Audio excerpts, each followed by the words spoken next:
प्रियंका गांधी वाड्रा, अरविंद केजरीवाल, संजय सिंह और प्रोफेसर राम गोपाल यादव, ये उन राजनेताओं का नाम है जिनके खिलाफ अंतर्राष्ट्रीय विश्व हिंदू परिषद के अध्यक्ष और वरिष्ठ अधिवक्ता आलोक कुमार ने यह मांग की है कि इनके बयान दर्ज किए जाए।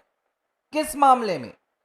अयोध्या में जो श्री राम जन्मभूमि मंदिर के चढ़ावे में चोरी का प्रकरण निकल कर आया है, उस चोरी के प्रकरण में जो इन तमाम राजनेताओं ने बयान दिए हैं, जो इन्होंने आरोप लगाए हैं, उन आरोपों की सत्यता की जांच की जाए और जांच में यह इनसे पूछा जाए कि जो इन्होंने 2-2 हजार करोड़ रुपए की चोरी के दावे किए हैं, जो इन्होंने इस पूरी चोरी में किसी बहुत बड़े हाथ का दावा किया है, यह जानकारी इन्हें कहां से मिली? क्योंकि इस तरह के दावे इस पूरे प्रकरण की शुरुआत से किए जा रहे हैं और इन दावों ने कहीं ना कहीं अब इस बात का संदेह खड़ा कर दिया है कि क्या वाकई में यह चोरी एक दुर्घटना बस है या इस पूरी चोरी के पीछे एक बहुत बड़ा सियासी षड्यंत्र भी है। पूरी कहानी बताऊंगा, आखिर मामले में क्या हुआ है, क्या होने वाला है और क्या प्रियंका गांधी वाड्रा, संजय सिंह, अरविंद केजरीवाल और प्रोफेसर राम गोपाल यादव के खिलाफ एफआईआर भी दर्ज हो सकती है, क्योंकि इस पूरे एक पत्र में बाकायदा अधिवक्ता के द्वारा एफआईआर दर्ज किए जाने के भी संकेत दिए गए हैं। पहले मैं आपको वो पत्र दिखाता हूं जिस पत्र में इन सभी के बयानों का जिक्र है। देखिए, ये मेरे पास वो पूरा लेटर है जिसमें अंतर्राष्ट्रीय विश्व हिंदू परिषद के जो राष्ट्रीय अध्यक्ष हैं, उन्होंने, आलोक कुमार जी ने, उन बयानों का जिक्र किया है जो राम मंदिर में कथित जो पूरा घटनाक्रम निकल कर आया है चोरी का, इसमें दिए हैं। पहला बयान है प्रोफेसर राम गोपाल यादव का। क्या कह रहे हैं राम गोपाल यादव? पहले इसको बहुत ध्यान से सुनिए। राम गोपाल यादव कह रहे हैं कि 20,000 करोड़ रुपए का घोटाला हुआ है। ठीक है, उन्होंने कहा कि सपा के राष्ट्रीय महासचिव राम गोपाल यादव ने आरोप लगाया है कि राम मंदिर में लगभग 20,000 करोड़ का घोटाला हुआ है। उन्होंने कहा कि बहुमूल्य धातुओं का गायब होना भी हुआ है। उन्होंने कहा 50-50 किलो सोना, चांदी, हीरे के जेवरात गायब हैं, नकदी गायब है जिसका रिकॉर्ड में कोई पता नहीं है। बड़े लोग शामिल हैं, यह भी कहा प्रोफेसर राम गोपाल यादव ने। इस चोरी में सिर्फ छोटे कर्मचारी या चंपत राय ही नहीं, बल्कि बड़े बड़े नाम और रसूखदार भी शामिल हैं। अरविंद केजरीवाल ने क्या कहा, यह भी सुन लीजिए। अरविंद केजरीवाल ने कहा है कि भगवान राम का हार, चरण पादुकाएं, हीरे, आभूषण, चांदी की ईंटें, चांदी के दीपक और भारी मात्रा में नगद राशि चोरी हुई है।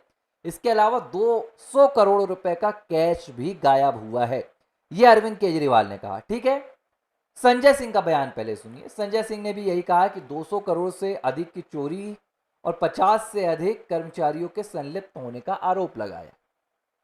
इसके बाद कांग्रेस पार्टी की राष्ट्रीय महासचिव, गांधी परिवार की सदस्य प्रियंका गांधी वाड्रा, प्रियंका गांधी वाड्रा का क्या कहना है? प्रियंका गांधी वाड्रा कहती हैं अपने एक बयान में श्री राम मंदिर में चोरी को लेकर, यह सवाल भी महत्वपूर्ण है कि क्या छोटे कर्मचारी अकेले सीसीटीवी बंद कर हजारों करोड़ रुपए के चढ़ावे में हेराफेरी कर सकते हैं या इसके पीछे भी कुछ बड़े लोगों की मिली भगत है।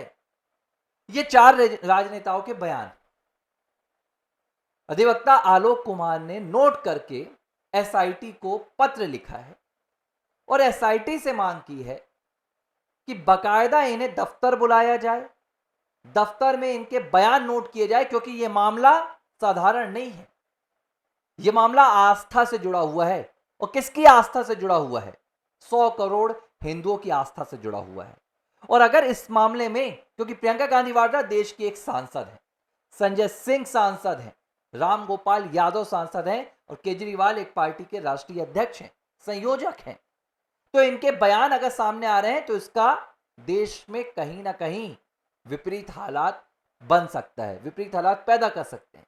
इसलिए यह जरूरी है कि इनके बयान दर्ज किए जाएं और इनसे पूछा जाए कि आपने जो आरोप लगाए हैं आखिर इसका आधार क्या है। अगर प्रियंका ने कहा है कि इस मामले में बड़े बड़े लोग शामिल हैं, तो कौन से बड़े लोग शामिल हैं? प्रियंका से यह भी पूछा जाए। आप सार्वजनिक नहीं बता सकते, लेकिन एसआईटी को तो बताएंगे। एसआईटी तो जांच कर रही है। अगर राम गोपाल यादव ने 2000 नहीं 20,000 करोड़ रुपए की चोरी का दावा किया है, तो राम गोपाल यादव को बताना चाहिए कि उन्हें यह कहां से सबूत मिले, किसने उन्हें यह जानकारी दी, 50-50 किलो के हीरे जेवरात चोरी हुए, यह बात उन तक किसने पहुंचाई, ताकि एसआईटी उन तक पहुंच सके। केजरीवाल ने तो पूरा भाई गिना दिया है, और इसी तरह संजय सिंह ने। और यह हो क्यों रहा है? यह इसलिए हो रहा है ताकि ये सीधे सीधे राम भक्तों को श्री राम मंदिर से, रामलला से दूर कर सके।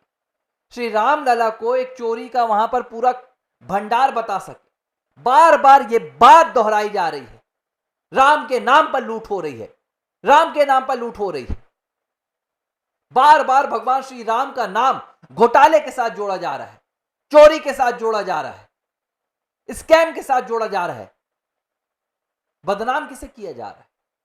बदनाम किया जा रहा है सिर्फ और सिर्फ श्री राम जन्मभूमि मंदिर अयोध्या को।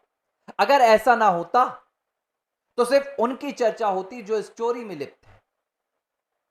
लेकिन बार बार यह क्यों कहा जा रहा है कि रामलला के यहां हो रहा है, रामलला के नाम पर हो रहा है? और अब आलोक वर्मा, ये कुमार जी ने जो कहा है वो भी आप समझ लीजिए।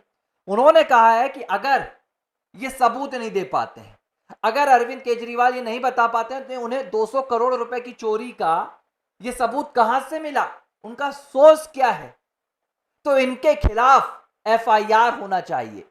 अगर प्रियंका गांधी वाड्रा ये बताने में असफल हो जाती हैं कि वो कौन से बड़े लोग हैं जिनका वो जिक्र कर रही हैं, जिनकी वो चर्चा कर रही हैं, तो प्रियंका के खिलाफ भी एफआईआर दर्ज होना चाहिए, क्योंकि इस तरह के बयान देकर ये समाज में अराजकता और अप्रिय घटना पैदा करने की कोशिश कर रहे हैं। ये भक्तों की भावनाओं को भड़का रहे हैं। ये बार बार कह रहे हैं कि राम के नाम पर लूट हो रही है। ये धार्मिक भावनाओं का खिलवाड़ करके अपनी राजनीतिक रोटियां सेकने का पूरा प्लान तैयार कर रहे हैं। और ये बात मैं एक बार नहीं बार बार दोहरा चुका हूं कि इस पूरी चोरी के पीछे राजनीतिक मकसद है, राजनीतिक महत्वाकांक्षा है। इस बात को आप इंकार नहीं कर सकते। इस चोरी के पीछे सिर्फ पैसों की लालच नहीं है, कोई पैसों की लालच नहीं है। यह करवाया गया है, यह ब्रेन वॉश किया गया है, यह कहा गया है कि तुम करो, हम तुम्हारा साथ देंगे, हम तुम्हें बचाएंगे, कुछ नहीं होगा, किसी को पता नहीं चलेगा।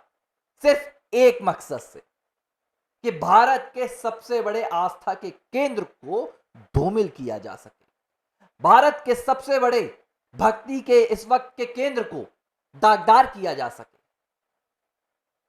राम मंदिर में लोग जाना छोड़ दें, अयोध्या के नाम पर लोग वहां से कटने लगे।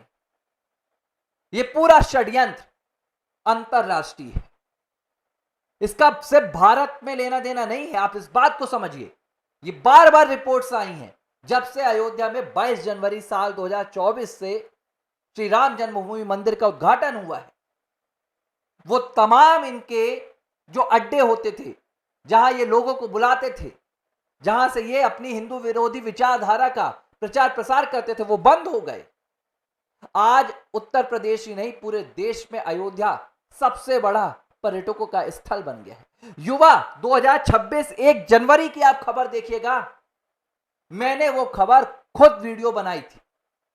उसमें यह निकल कर आया था कि भाई लाखों की तादाद में लोगों ने 1 जनवरी की शुरुआत अयोध्या में श्री राम जन्मभूमि मंदिर में जाकर पूजन अर्चन के साथ की। अयोध्या ही नहीं, काशी में भी की, मथुरा में भी की, उज्जैन महाकाल में भी की।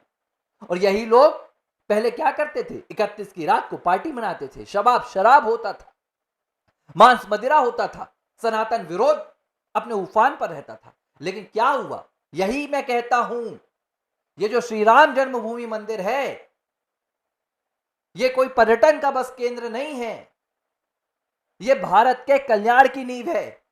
श्री राम जन्मभूमि मंदिर ने भारत के युवाओं को बदल दिया, भारत की सामाजिक राजनीतिक स्थिति को बदल दी, मिशनरियों के धंधे चौपट कर दिए, धर्म विरोधियों के हथकंडे खत्म कर दिए इस एक मंदिर ने। और इसी वजह से इस पूरे मंदिर को टारगेट किया जा रहा है, पूरे मंदिर को टारगेट किया जा रहा है। माफ कीजिएगा, मेरा गला खराब है आज, लेकिन तब भी मैं बोल रहा हूं। और मैं भी चाहता हूं, मैंने पहले से 3-4 वीडियो मेरे आ चुके हैं जिसमें मैंने मांग की थी कि यह षड्यंत्र है। लोग कह रहे हैं नहीं चोरी तो हुई है, मैं इनकार नहीं कर रहा कि चोरी हुई है या नहीं हुई है, हां चोरी हुई है, लेकिन चोरी का मकसद सिर्फ पैसा नहीं है। मैं ये कह रहा हूं, चोरी का मकसद राजनीतिक षड्यंत्र है। आलोक कुमार के इस पत्र पर एसआईटी क्या संज्ञान लेती है, सरकार क्या संज्ञान लेती है, इस पर भी मैं अपडेट पहुंचाऊंगा। आर फॉर राष्ट्र को आप सभी साथी लगातार शेयर कर रहे हैं, वीडियो को सब्सक्राइब कर रहे हैं, लाइक कर रहे हैं। आप लोगों की प्रतिक्रियाएं मुझ तक पहुंच रही हैं, इस समर्थन के लिए बहुत बहुत धन्यवाद। और मैं कोशिश कर रहा हूं कि आपकी भावनाओं को आर फॉर राष्ट्र के प्लेटफॉर्म के जरिए देश तक पहुंचाता रहूं। धन्यवाद।